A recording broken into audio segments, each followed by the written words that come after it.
Good afternoon, everybody. Welcome to another 4 p.m. Bible study. The Second Look Bible study, where the second look always takes you deeper into God's Word. My name is Jim Schaefer.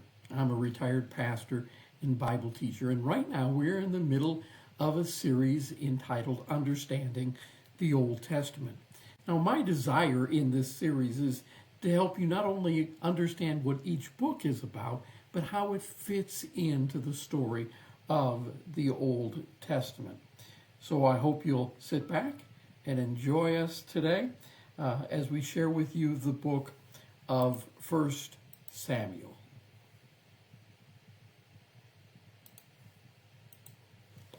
Now, I want to simply state right here at the outset that I have just finished with eye surgery, had a cataract removed from my left eye, and I can see so much better. In fact, it is almost unbelievable how well I'm seeing. I have struggled for the last several months to see my notes and to see my phone and to see what's going on here. I still have the right eye that needs to be done, and that will take place a week from this Thursday. So I appreciate your prayers, but I am feeling so much better, and I'm really excited to be able to see again, especially to be able to look at my notes.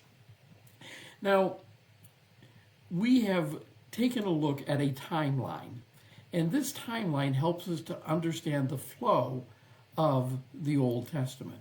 Here it is for you. You will notice that it starts with creation all the way over to the far left. And it talks about the beginning of mankind as well as the beginning of the nation of Israel. It all started with a man by the name of Abraham. A promise was made to him that he would have many descendants and all the earth would be blessed through his descendants.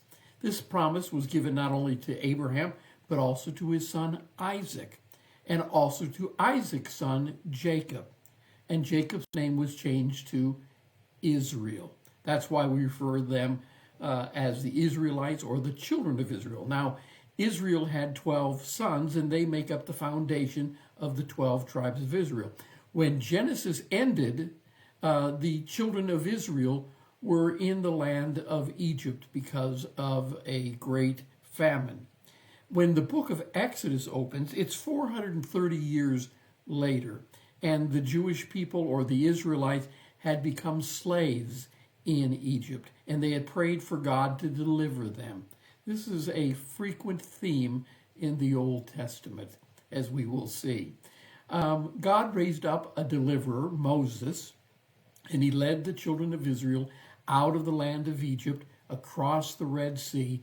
They went to Mount Sinai, where they received the Ten Commandments, and also information on how to build the tabernacle, which was a portable tent that mimicked the idea of a temple. Now, when we get to the area of the Exodus, there's really 4 books that cover this period of time.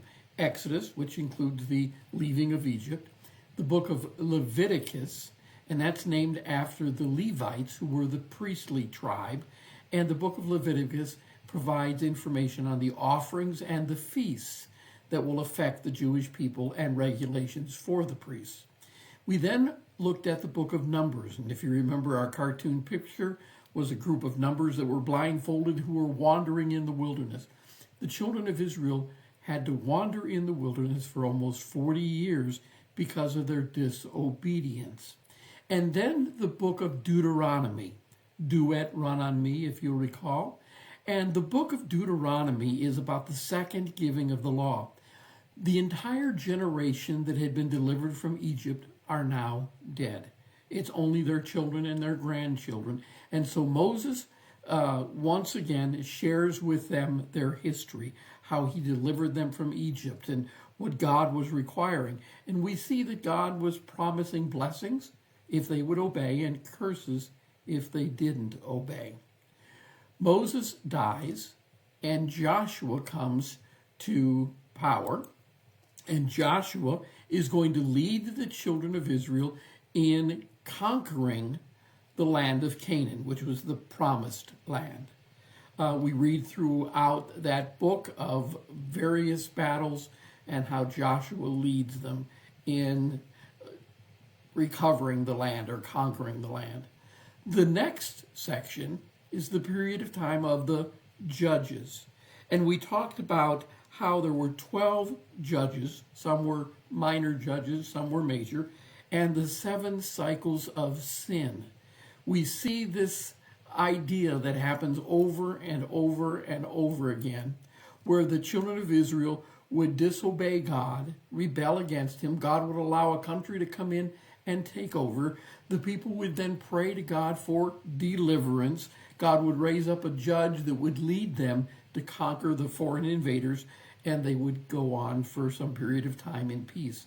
And then the people would forget about God again, and the cycle would be repeated a total of 7 times. If you recall, the cartoon picture that we used for the book of Judges was a picture of a judge riding on a motorcycle to remind us of the cycles of sin, and that there was the number 7 on the motorcycle to let us know that there were 7 cycles of sin.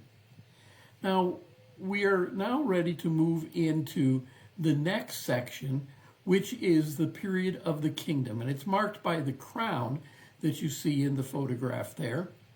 And it's going to include the books of 1 Samuel, 2 Samuel, 1 Kings, 2 Kings, 1 Chronicles, and 2 Chronicles.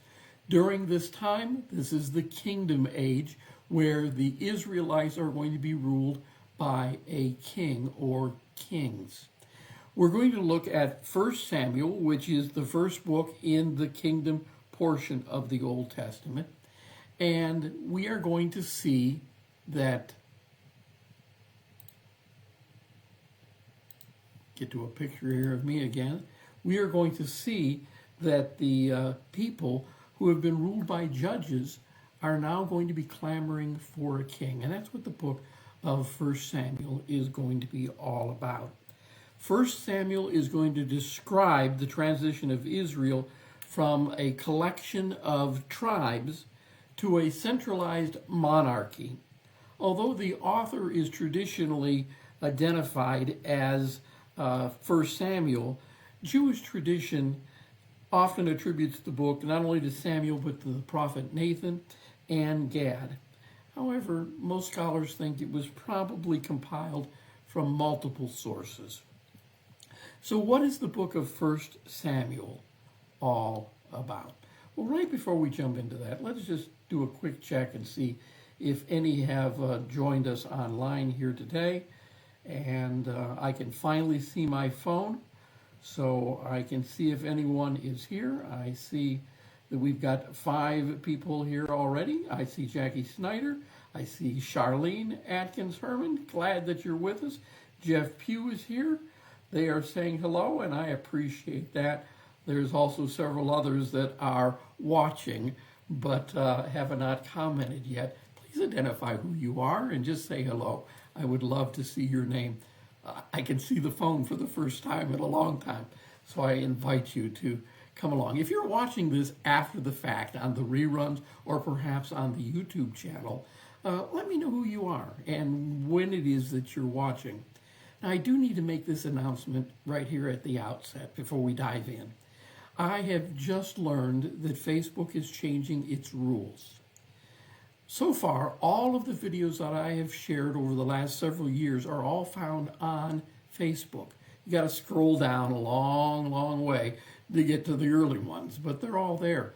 However, starting on, I believe, June 1st, they are only going to keep videos up for 1 month, and then they're going to be removed. Can't do anything about that. I'm glad a while back I made the decision to transfer these video lessons from YouTube, from Facebook to YouTube. And again, you'll find my address there at the end. And it'll be the only way to see the back lessons. So I invite you to go to the area. In fact, let's bring it up on the camera here real quick. I have to slide down to the end. But you can see the address is right there. It's www.youtube.com/@Jim Schaeffer. That's SHAFFER 8933. And then if you put a / and the word playlists, you will see that all of the videos have been placed in different categories, or what YouTube calls playlists. And you can identify the videos very quickly. I'm in the process of going back and trying to make copies of all of the videos that I had done prior to me starting on YouTube, and I'm trying to get them updated and eventually placed on YouTube. But that will be the only way to see back issues. So I encourage you to become a member there. It doesn't cost you anything, and if you let them know, they'll alert you anytime a new video is provided. All right, so let's take a quick look at the book of 1 Samuel. Here is our cartoon picture. As you can see from the cartoon picture from Walk Through the Bible, it's about a king. Do you see the crown on his head? We know that this king is King Saul. Notice what is in his hand. It's a saw. Saw sounds like Saul. And it reminds us that his name is King Saul. Notice what's his foot is standing on. His foot is standing on a sand mule. He's on a beach, and it's a sand mule. That is to let us know that he is in the book of 1 Samuel. All right? Clever, isn't it? Now, perhaps the most important part of this picture is King Saul's heart. You will notice that it tells us that King Saul had no heart for God. This completes the big picture for the book of 1 Samuel. Now, we can move forward and we can take a look at the outline for this particular book. In the outline, we see 1 Samuel can be divided into two sections: the decline of the judges and the rise of the kings. Underneath the decline of the judges, we have Eli, we have Samuel, and in the rise of the kings, we have King Saul and King David. The place that all of this is taking place is in the land of Canaan, the promised land. And the basic theme of this book is leaders and nations change, but God's purpose always moves forward. Now, let's take a real quick look at the other books that will be in this series, and I'm going to just share 3 of them with you. Here again is 1 Samuel. The next book that I want you to notice is 2 Samuel. 2 Samuel is identified with the picture there of this king sitting between 2 sand mules, and that's because this is the book of 2 Samuel. You can tell that this king has a harp in his hand and a slingshot on his hip. This is to help us identify who the book is fully about, and that is King David. Notice his heart. He has a whole heart for God. We'll cover this in more detail in our next lesson. And then the next book is the book of 1 Kings. We have only one king, and you can tell by the crown on his head with the number 1 that this is the book of 1 Kings. And it's going to be about King Solomon. Now, King Solomon was known for 3 W's. He was known for his wisdom, his wives, and his wealth. All right? You will notice that the bag of money in his hand is split, and that is to remind us that the kingdom of Israel is going to be split in 2 upon Solomon's death. There will then be 2 kingdoms. We also notice that his heart is not a whole heart for God, but neither is it no heart for God that we saw in Saul. It instead tells us that poor Solomon had a half a heart for God. So, let's go ahead and jump into the key features of this book of 1 Samuel. First thing that I want you to notice is that this book is going to cover about a period of 100 to 140 years. There are a number of key events in this particular book. The very first thing that we read about is going to be the birth of Samuel. Now, Eli, he's also in the opening chapters of this book. Eli is going to be a priest as well as a judge. He is going to be a leader. He's going to kind of bridge the gap between the period of time of the judges and the period of time of the kings. Eli had a lot of problems.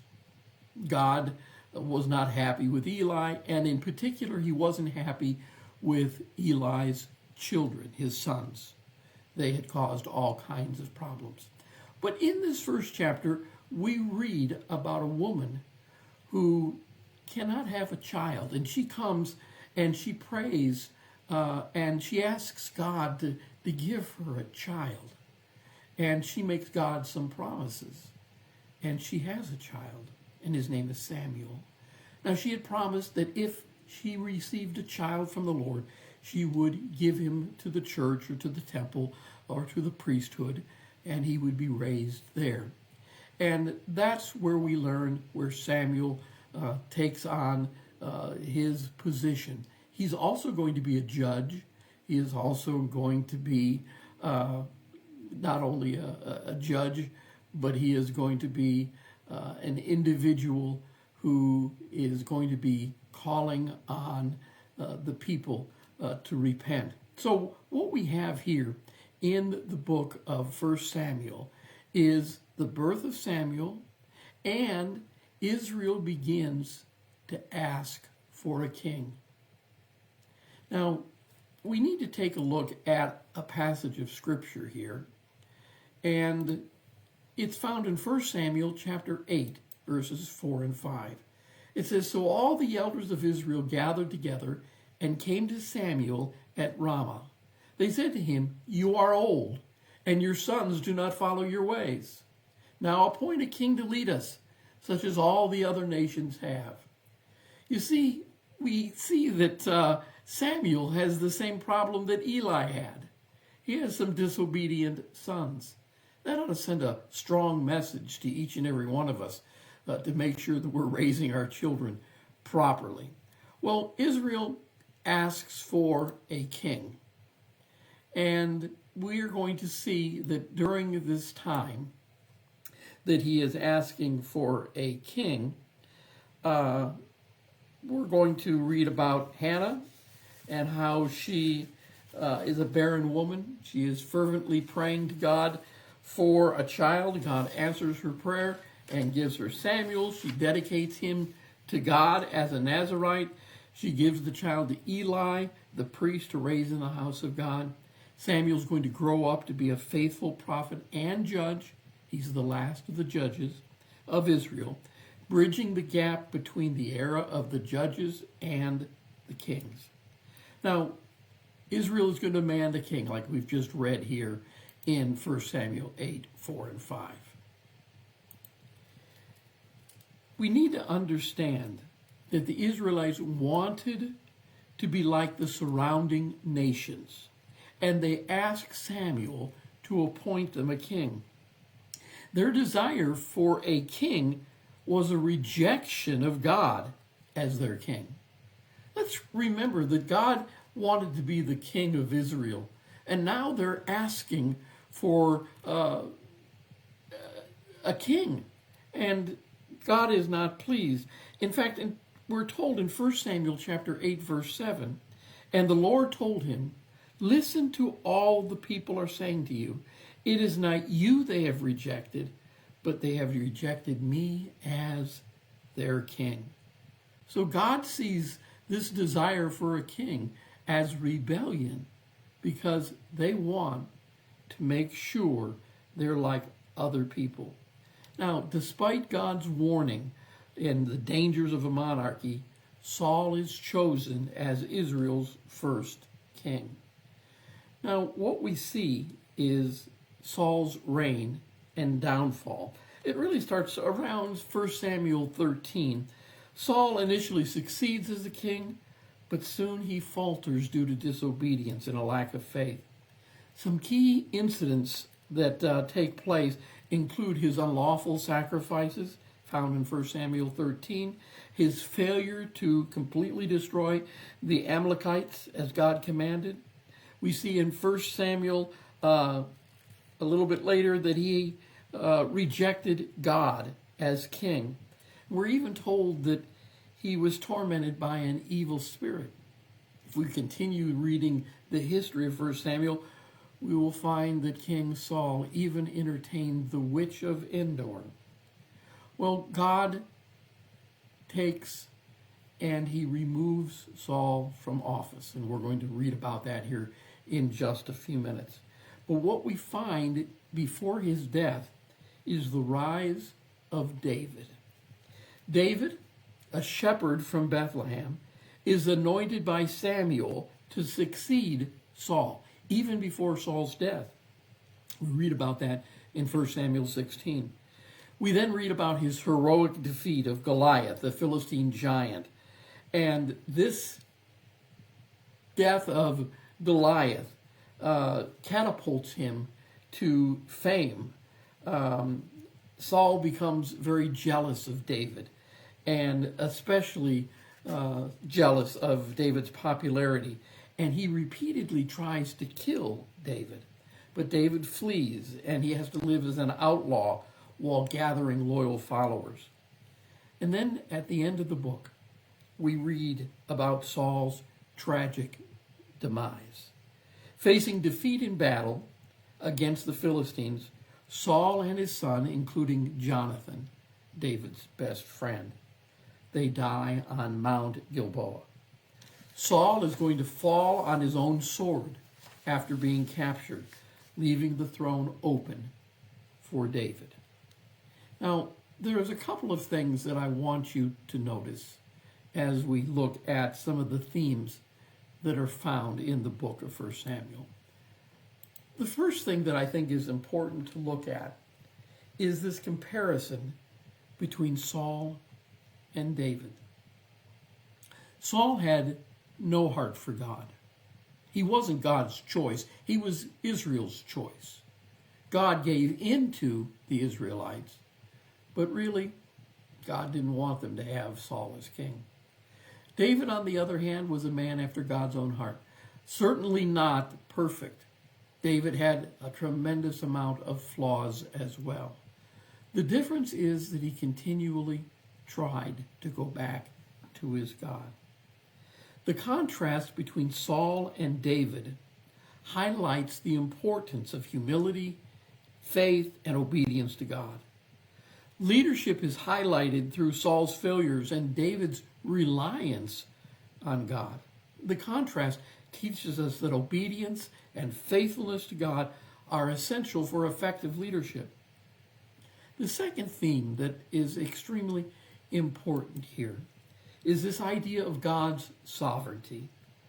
The narrative repeatedly emphasizes that God is the true God, or the true king, over all of Israel, working his purposes through the human leaders. The book illustrates how God is in control of the events, such as the rise and the fall of leaders like Saul and David. God's plan unfolds despite human actions and choices. The third thing that I want you to notice is faith and courage. David's life, particularly his confrontation of Goliath, exemplifies trust in God and courage in the face of overwhelming odds. And then, fourthly, the book provides us a transition to monarchy or to kingship. This book marks Israel's significant shift from a tribal society, a collection of tribes, 12 tribes to be precise, under the judges, to a centralized kingdom or monarchy where a king is in charge. Once again, God desires to be their king, but he allows them to have a king, and it's going to spell disaster for them. So, again, let me encourage you to join us in our next lesson as we will talk about 2 Samuel, and that's going to be about King David. 1 Samuel, King Saul, no heart for God. 2 Samuel, we're going to read about King David, who has a whole heart for God.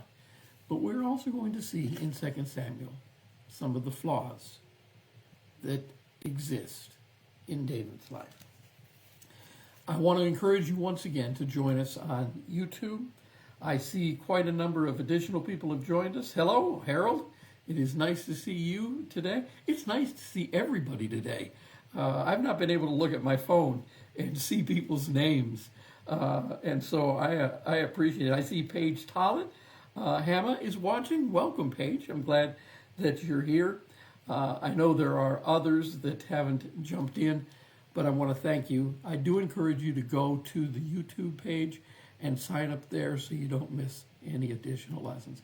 Thank you so much for your prayers. Again, keep me in prayer as I go through the second eye to try to get a little bit of more clarity.